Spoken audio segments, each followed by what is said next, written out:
2023 में फोर्ब्स ने दुनिया के रिचेस्ट एक्टर की लिस्ट जारी की थी और इसमें शाहरुख खान का नंबर 4 था। उनकी नेटवर्थ 780 मिलियन यानी कि 6400 करोड़ रुपए बताई गई थी और उनकी नेटवर्थ हॉलीवुड के बड़े बड़े स्टार जैसे कि जैकी चैन और टॉम क्रूज के भी नेटवर्थ से बहुत ही ज्यादा थी। शॉकिंग बात यह है कि शाहरुख खान मूवी से बहुत ही कम पैसा कमाते हैं और मूवी से होने वाली इनकम उनके नेटवर्थ में बहुत ही छोटा कंट्रीब्यूट करती है। मैंने पिछले 15-20 साल में किसी से ये नहीं बोला मुझे फिल्म का पैसा चाहिए, लेकिन मैं दूसरे काम इतने करता हूँ और उनसे कमाता हूँ और उनसे खाता हूँ। तो सवाल ये उठता है एक एक्टर फिल्मों से कम पैसे कमाने के बावजूद दुनिया के रिचेस्ट एक्टर की लिस्ट में कैसे आ जाता है। तो देखो, शाहरुख खान एक बहुत अच्छे एक्टर नहीं, एक बहुत बड़े बिजनेसमैन भी है। आज के इस बिजनेस में हम शाहरुख खान की बिजनेस जर्नी को बहुत ही डिटेल में डिस्कस करेंगे कि कैसे एक लोअर मिडिल क्लास घर से आया हुआ बच्चा बॉलीवुड में बिना किसी बैकग्राउंड के काम करने लगा और एक दिन वो बॉलीवुड का सुपर स्टार बन गया। बचपन से दिल्ली में ही रहे?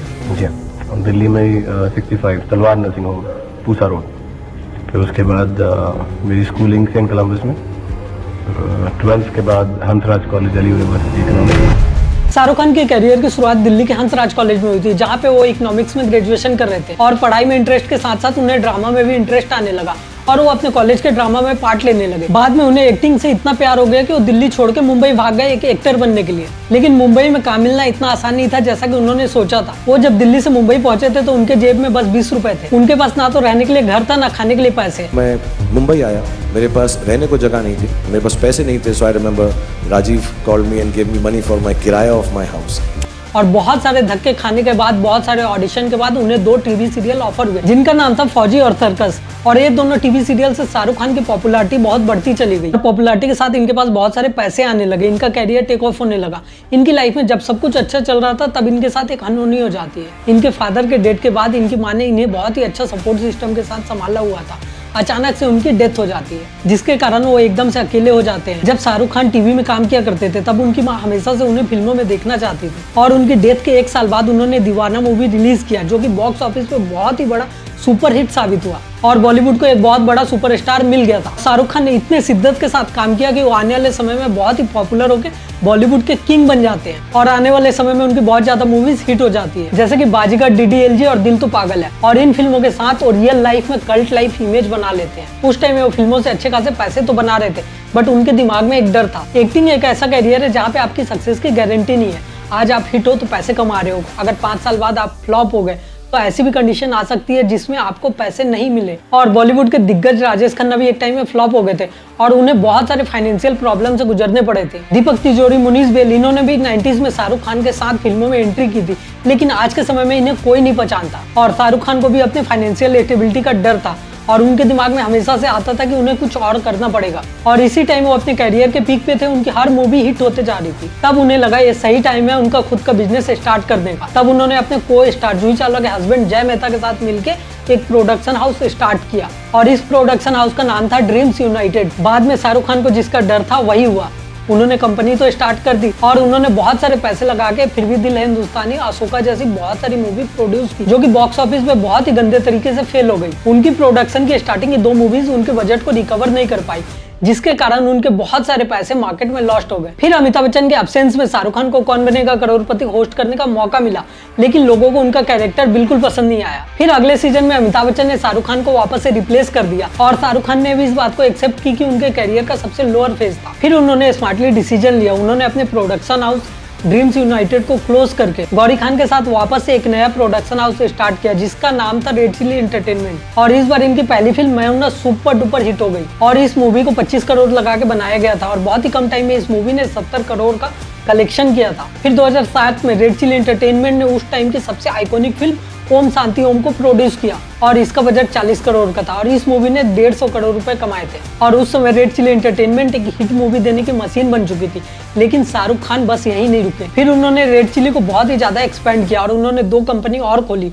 एक कंपनी का नाम था रेड चिली वीएफएक्स जिसमें वो कंपनी बस वीएफएक्स के ऊपर काम किया करती थी और दूसरी कंपनी थी रेड चिली बॉक्स जो कि बहुत सारे टीवी शोज को प्रोड्यूस करने लगी और रेड चिली की सारी कंपनियां मिलकर बहुत ही अच्छा रेवेन्यू जनरेट करने लगी।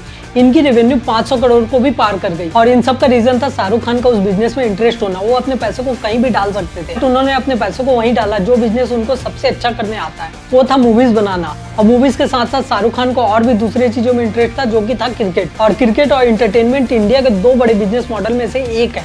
फिर उसके कुछ सालों के बाद इनके पास बहुत ही अच्छी अपॉर्चुनिटी आई। 2008 में IPL का अनाउंसमेंट हुआ, तब शाहरुख खान ने जूही चावला के साथ मिलकर 630 करोड़ में कोलकाता नाइट राइडर के पूरी तरीके से ओनरशिप खरीद लेते हैं। और शाहरुख खान को पता था इंडिया में दो चीजें सबसे ज्यादा देखी जाती है, एक क्रिकेट और दूसरा बॉलीवुड की फिल्में, और उन्हें ऐसा लगता था कि क्रिकेट भी उन्हें बहुत सारे पैसे कमा के देगी। रियलिटी में इसका बहुत ही अपोजिट हुआ। स्टार्टिंग के 3 सालों तक इनकी टीमों ने बहुत ही बेकार परफॉर्म किया। 2008-9-10 तक KKR टाइटल तो छोड़ो, प्ले ऑफ तक भी नहीं कर पाई थी। और उस समय तक शाहरुख खान की फैमिली ने भी KKR को बेचने की सलाह दी थी, और KKR इतना गंदा परफॉर्म कर रही थी कि शाहरुख खान भी रोने लगे थे। Few times that I've really cried alone is when my team was in South Africa. You know, losing 9 matches, and people saying that I'm the one who's done X, and then there was a gentleman writing on the internet. और इसी समय एक controversy हो जाती है। शाहरुख खान को Wankhede stadium में 5 साल के लिए बैन कर दिया जाता है।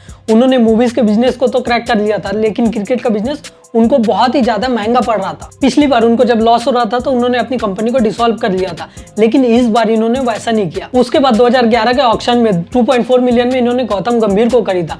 उसके बाद से इनकी किस्मत बदल गई, और 2011 के सीजन में KKR ने पहली बार प्ले ऑफ को क्वालिफाई किया, और उसके बाद 2012 और 14 में KKR ने IPL का टाइटल तक जीता था। और आज के समय में KKR 3 टाइटल के साथ IPL की सबसे सक्सेसफुल टीम में से एक है। और ब्रांड वैल्यूएशन के मामले में KKR 3rd पोजीशन में, इनकी पोजीशनिंग $260 मिलियन की है। और दूसरा टाइटल जीतने के बाद KKR पे शाहरुख खान को कॉन्फिडेंस आने लगा था, और इसलिए जब 2015 में वेस्ट इंडीज ने अपना T20 मैच अनाउंस किया, तब शाहरुख खान ने नाइट राइडर की ओनरशिप वहां पे भी खरीद ली, और ये डिसीजन उन्हें बहुत ही ज्यादा प्रॉफिटेबल निकला।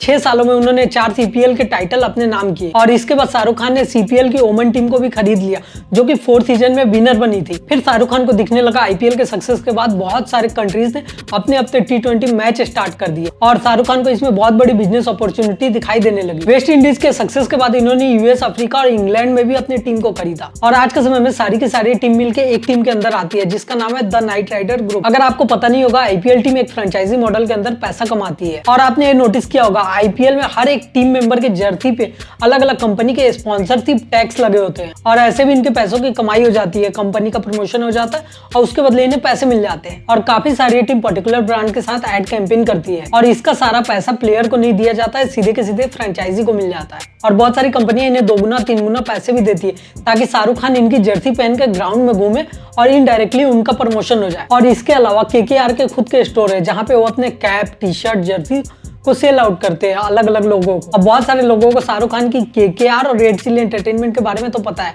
बट आपको नहीं पता होगा ये बहुत बड़ी कंपनी के बहुत बड़े इन्वेस्टर भी है, और इस कंपनी का नाम है किड्जेनिया।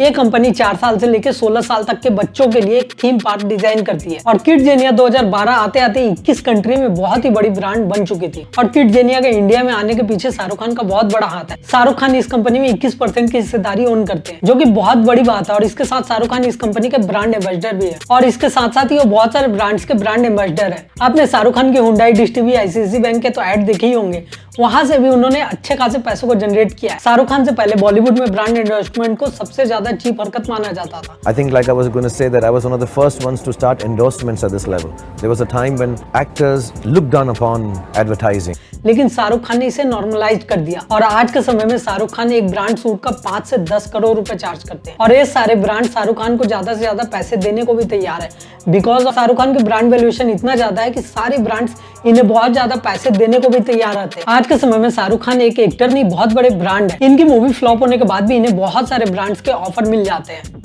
किसी को फर्क नहीं पड़ता इनकी मूवी परफॉर्म कैसा कर रही है, क्योंकि ये खुद में ही बहुत बड़े ब्रांड है। और बहुत कम लोगों को पता होगा शाहरुख खान अपनी मूवी से 1 भी रुपया नहीं कमाते हैं, ना कि उन्होंने जीरो जैसी फ्लॉप मूवी से 1 रुपया कमाया, ना ही जवान जैसे हिट और पॉपुलर मूवी से 1 रुपया भी कमा पाए। और उनकी इस बियर्ड स्ट्रेटेजी के पीछे भी एक स्मार्ट बिजनेस माइंड छिपी है। शाहरुख खान अपने एक्टिंग के पैसे लेने के बदले प्रोड्यूसर से प्रॉफिट शेयरिंग में डील करते हैं, जैसे कि 2023 में रिलीज हुई जवान मूवी में उनका 60% का प्रॉफिट शेयरिंग था। मतलब कि अगर मूवी फ्लॉप होती है तो सारे पैसे चले जाएंगे, वही मूवी अगर प्रॉफिट में आती है तो 60% घर आएंगे। और इसमें प्रोड्यूसर का रिस्क बहुत ही कम हो जाता है, इसलिए वो मूवीज को साइन कर लेते हैं। एक्टिंग के पैसे चार्ज करके शाहरुख खान शायद 20 से 30 करोड़ कमाए, बट प्रॉफिट शेयरिंग से 200 करोड़ कमा लेते हैं। फिल्म, क्रिकेट और पर्सनल ब्रांड से पैसे कमाने के अलावा शाहरुख खान अपने नेटवर्क का बहुत बड़ा हिस्सा रियल एस्टेट में भी इन्वेस्टमेंट करके रखा हुआ है।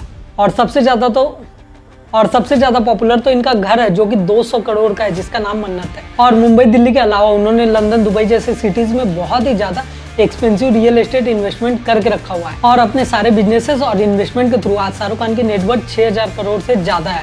वो एक अच्छे एक्टर ही नहीं बल्कि बहुत ही शार्प जीनियस बिजनेसमैन भी है, और इसी वजह से निखिल कामत भी शाहरुख खान से एडवाइस लेते हैं। One night I go to Shah Rukh's house. The both of us sit down and chat for 4 hours, Very 5 intelligent hours, also. 6 hours, and the kind of advice the man gives is incredible. I go to him just for gyan. और इन सारे वजह से शाहरुख खान बिना movie किए भी हर साल करोड़ों कमा लिए करते हैं। अगर आपको ऐसा कंटेंट पसंद आता है तो मैं यूट्यूबर और बिजनेस को डिकोड करता हूँ, तो ऐसी वीडियोस देखने के लिए मुझे फॉलो जरूर करें और इस चैनल को सब्सक्राइब करें।